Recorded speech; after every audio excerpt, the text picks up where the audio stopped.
Sometimes, y'all, we need to leave stuff alone. We need to leave it alone. Man, this is good. Hey, y'all, I looked at my fridge and I had an avocado that's super, super soft. And I said, man, let's make some original guacamole. And originally, they made it in this. They smashed up avocado and they typically use lime juice and sugar, y'all. Really and truly. The first really description of what we call guacamole was in a book that was written in 1697 by this Englishman, and it was based on his travels to Central America.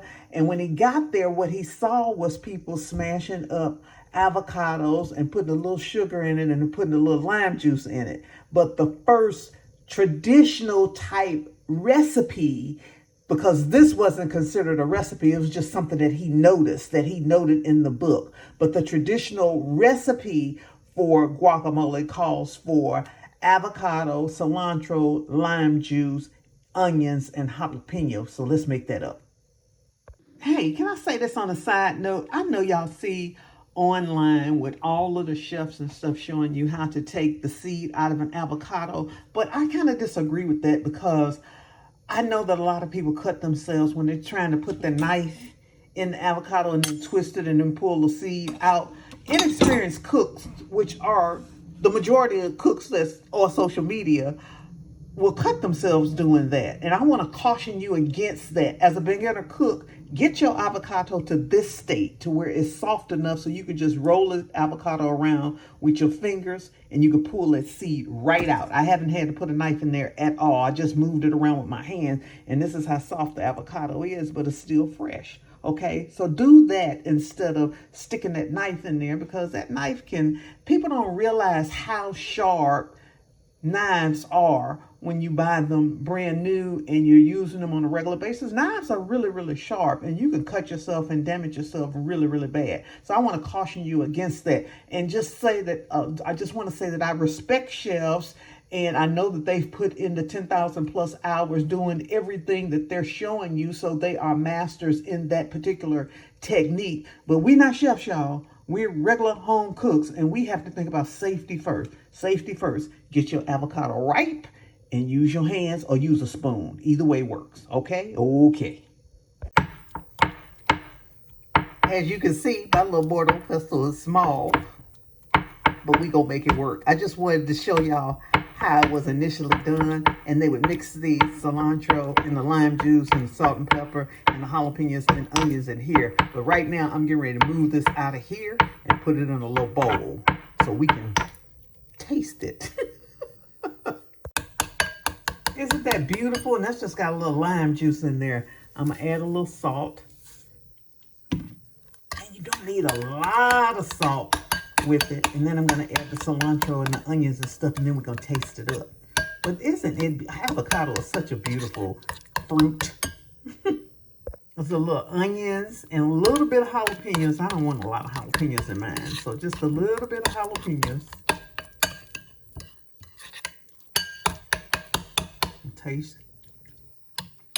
Oh God, the salt makes it. Let's add some cilantro in there, but the cilantro is gonna be the star of the show. Oh Jesus.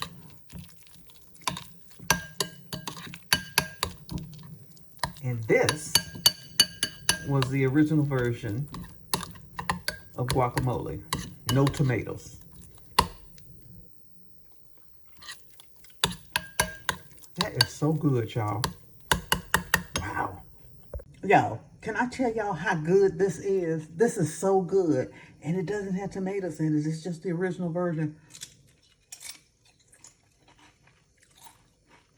Sometimes, y'all, we need to leave stuff alone.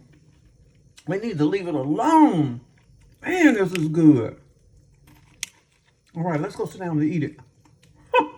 Y'all heard me talk about it before, man. Simple pleasures. That's why I wanted to do this channel, to show y'all that simple stuff. This is an avocado, salt, pepper, jalapenos, onion, and a little cilantro, lime juice. That's all it is. And it is better than any guacamole you're going to find in any store. It is so good. Jesus Christ. I don't know if y'all watched enough of my videos to hear this story. And I think I told on one of the lives that I did.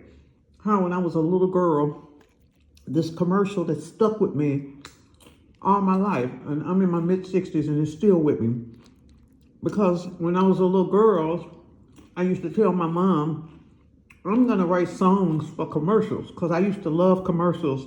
And I would sing all the songs. Like I know all the songs to the 50s and 60s shows that used to come on, like Patty Duke Show, the Roy Rogers, Dale Evans Show, My Three Sons, Petticoat, all those songs, all of those shows that was on. I know all of those songs because when I was young, I was just into that. And I love commercials and I love the jingles made from commercials. And I used to tell my mom, I'm going to grow up and I'm going to write jingles for television commercials.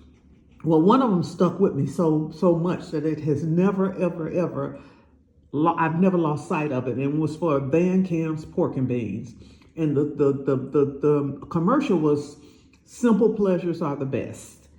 And it was a little jingle that they wrote. And I don't know if I can sing it without it being a copyright thing. So I don't want to do that.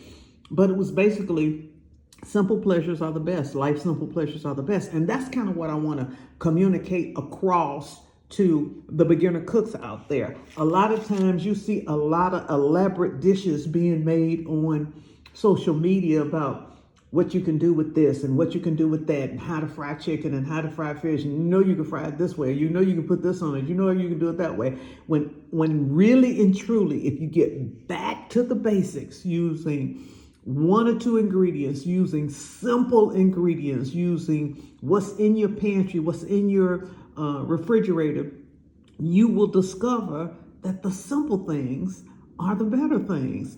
And I guess I can make my point by saying this. When I was growing up, like I know everybody has watched a ton, I almost said something else, a ton of like fried chicken videos on social media because everybody fried a million different ways, okay? So everybody's watched a ton of fried chicken videos. And for the person that's watching that says, well, I don't think I can fry chicken, and it's only because you've never done it or you've only done it once and you haven't paid attention and you haven't given it the patience and time that it needs. But when I was growing up, my mama used salt and pepper. And I'm telling you, it was the best chicken I ever had in my life. Simple pleasures are the best. This is simply an avocado, y'all, with salt and pepper, little jalapenos, little onions, cilantro, and lime juice. And it's better than any guacamole that you can buy anywhere. And it does not need tomatoes. That's the point that I want to get across to the beginner cooks on my channel. You don't have to do all the elaborate stuff. You got to understand what you're working with. And I want to encourage you to try the basic way, because what you will discover is that when the recipe was originally created, it was delicious. And this is so good. So that's what I got for y'all today. I'm Val Taylor. Y'all go out and make it a great day. I will see y'all on the next video. Make sure you go up there on the right hand side and watch my next video. I'm loving this salad series that I'm doing, and I'm glad I got back into guacamole the way it should be made. See you on the next video. Bye now.